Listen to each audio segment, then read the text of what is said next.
বিসমিল্লাহির রহমানির রহিম। আসসালামু আলাইকুম ওয়ারহমাতুল্লাহি ওয়াবারাকাতুহু।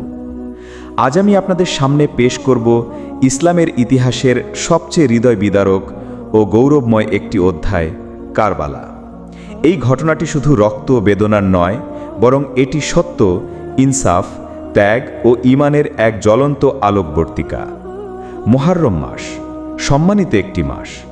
মুহররম মাস ইসলামী বর্ষপঞ্জির প্রথম মাস। এটি আল্লাহর পক্ষ থেকে পবিত্র বলে গণ্য এবং এই মাসে অনেক ঐতিহাসিক ঘটনা ঘটেছে। তবে সবচেয়ে গুরুত্বপূর্ণ ঘটনা হল 10 মুহররম, যেদিন কারবালার প্রান্তরে শাহাদত বরণ করেন রাসূলুল্লাহ সাল্লাল্লাহু আলাইহি ওয়াসাল্লামের প্রিয় দৌহিত্র ইমাম হুসেইন রাদিয়াল্লাহু তাআলা আনহু।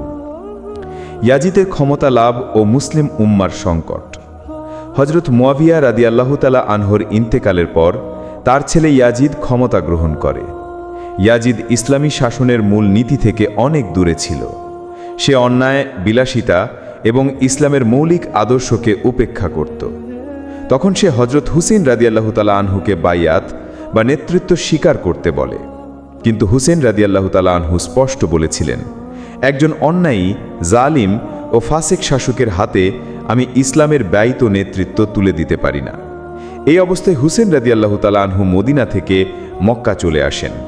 এর মাঝে কুফার মানুষজন তাকে চিঠি লিখে আমন্ত্রণ জানায় যেন তিনি সেখানে গিয়ে নেতৃত্ব দেন।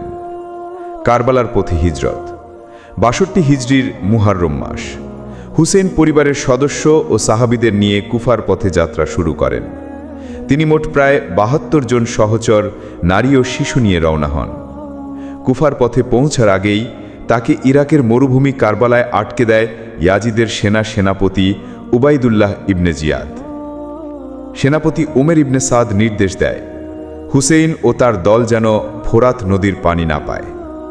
এভাবে শুরু হয় পানি বন্ধ করে দেওয়া, ক্ষুধা ও তৃষ্ণার ভয়াবহ যুদ্ধ।